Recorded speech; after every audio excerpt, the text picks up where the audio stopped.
Breaking news now at 5:30. Police find a man wanted for killing a Knox County man last month. A 150-foot slide along Pratt Mountain has crews planning for what they believe could be a 2-week project. We'll have more details coming up next. What can we expect for the weekend? The details now at 5:30. Dedicated to Southern and Eastern Kentucky, this is WYMT Mountain News at 5:30.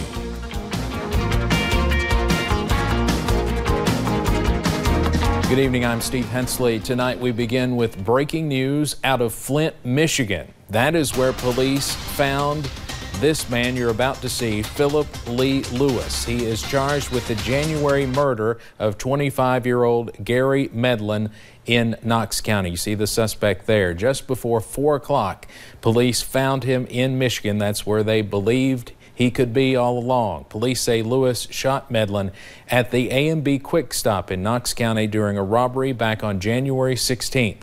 Medlin died as he was trying to leave the store. Lewis was also wanted out of Mississippi on a probation violation. We'll have more on this coming up later at 6. Heavy rainfall across the region in the last few days has created problems for road crews here in Perry County. Pratt Mountain Road is closed due to a major break. WYMT's Taylor Upchurch joined workers as they evaluated the damage.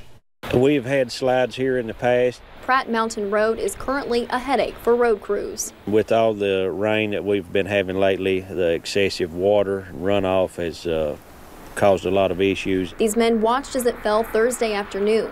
Officials say pictures do not do the 150-foot break justice, but they warn drivers it is not safe to travel on. The material of the roadway has just slipped away, taking trees and blacktop and everything with it. It is not just Perry County dealing with heavy rain. From Frankfort to Paducah, workers say many roads are being swept away. It's a statewide problem that all 120 counties and all 12 highway districts are having to deal with. Back here in Perry County, in order to repair this crumbling road, men plan to bring in a drill rig and railroad steel. But stabilizing Pratt Mountain will take time. As it stands right now, there's not even enough of the roadway left to begin work with a drill rig. The rock and stuff will have to be removed from the ditch line in order just to get the equipment on the site. Crews say they expect this project to take 2 or more weeks to fix.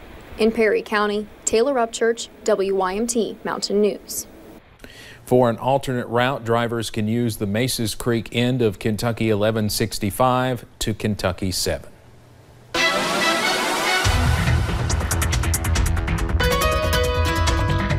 Well, sunshine and cooler temperatures have been the main story today, and really that cold front passing through has allowed views like this. Take a look at the Whitesburg camera. You'll notice it's partly cloudy skies at this time, and that partly cloudy, well, that continues across Interstate 64 and even into portions of Moorhead there in Rowan County.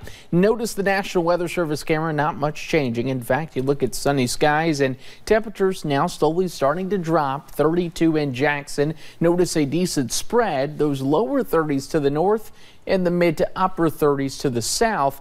That means that the areas north going to be looking at colder temperatures when it comes to the lows tonight. Of course, right now, like we talked about, no rain in sight, but that will be changing as we work into the next couple of days. It'll be clear for tomorrow, Steve, but by Sunday, our next system begins to roll in.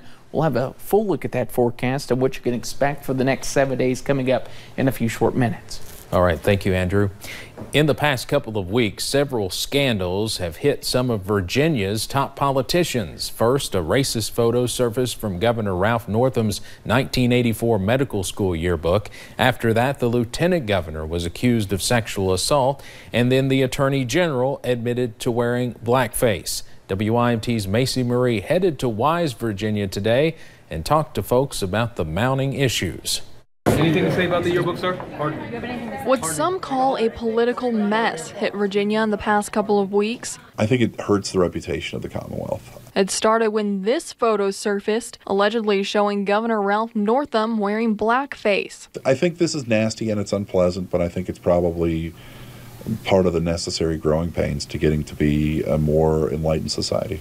Attorney General Mark Herring faces backlash for wearing blackface. Also, Lieutenant Governor Justin Fairfax is accused of sexual assault. We have, of the 4 constitutionally defined people in the executive branch who could take over as governor, 3 of them are now enmeshed in a scandal. And Republican State Senate Majority Leader Tommy Norment is under fire for a yearbook he edited containing racist slurs and photos. We need to start holding these people accountable, like Northam and all that, and then we need to start pushing back all the racist views that people have. Virginians say this reflects poorly upon the Commonwealth. I think it's pretty embarrassing, honestly. It kind of puts a bad name on Virginia. Wanting a better example set for the place they call home. In Wise County, Macy Marie, WYMT Mountain News. Earlier this week, Governor Northam told reporters he will not resign. A woman is behind bars in Laurel County charged with assault. Deputies arrested Carla Mounts just after midnight on West Laurel Road. They say she was outside cursing and creating a disturbance. According to deputies, when they tried to calm her down, she began threatening them and actually spit on a deputy. She was charged with assault and public intoxication, among others. Police in western Kentucky are investigating a double murder. It happened last night at a home in Murray. Police found the body of a woman inside a garage. Officers say the victim may have lived next door. When police went to the neighbor's home, they found a second woman dead inside. That's where they also found the suspect, 51-year-old Shannon Scott. He's facing several charges, including 2 counts of murder. 5 weeks after Savannah Spurlock went missing, Richmond police are asking people to be on the lookout for items she had with her when she disappeared.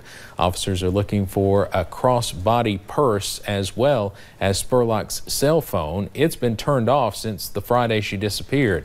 It's a rose gold iPhone with what may be a white case. Police are also looking for this tan-colored purse which has a dark interior. Now, if you have any information, you should contact Richmond Police. She cannot get a bank loan just because she's a woman. Now, with the help of the U.S. government, one entrepreneur from the country of Georgia is running her own farm business and giving back to other women-owned businesses. Our Washington Bureau Chief Jacqueline Policastro tells us about a White House plan to get more women working around the world. This was the first time that in my life I was so upset that I was born as a girl. And I was thinking that the women have no future. Nino, a farmer from the country of Georgia, wanted to grow her business. But she says the bank told her she needed a man to qualify for a loan. So she turned to the U.S. government for help and received a $125,000 grant. The support what we got from U.S. government was really priceless. Nino's story caught the eye of White House advisor Ivanka Trump.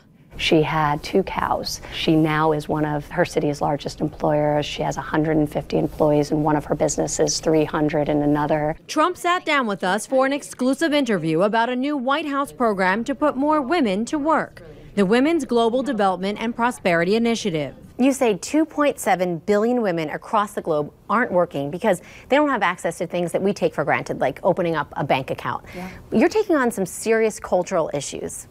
I think it's critically important. If a woman can't inherit property, if a woman can't have access to the financial market, it's an incredible barrier to them being empowered. And we know that they're the most under-tapped resource in the developing world. No longer a struggling farmer, Nino joined President Trump inside the Oval Office, where he signed a memorandum allocating $50 million to help other women business owners.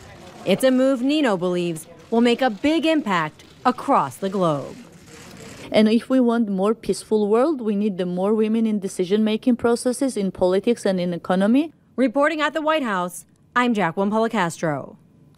The White House says the WGDP initiative is backed by the State Department and has bipartisan support from members of Congress. It also has private sector support from several large U.S. companies, including UPS, Walmart, and PepsiCo. Still to come on Mountain News at 5:30, the Grammy Award preps continue. Just ahead, how some new artists are getting ready for the big night. And in our Money Watch report, Amazon might be reconsidering bringing thousands of jobs to one city. Coming up, a new TEDx event is coming to Corbin, giving a voice to the people of Appalachia. I'm Hannah Reynolds, and we'll have more on that coming up at 6. When you see news happening, dial star 57 or text your news tip to 5757. Services provided by Appalachian Wireless. Better service, bigger savings. Let the Perry County Public Library come to you with a bookmobile. With over 3,000 items to choose from, there is something for everyone. Books, audiobooks, DVDs, and more. We all want more for less, and Spectrum delivers. Spectrum TV has tons of HD, thousands of titles free on demand. Plus, your favorite sports channels are included. DirecTV Select doesn't include ESPN, and you have to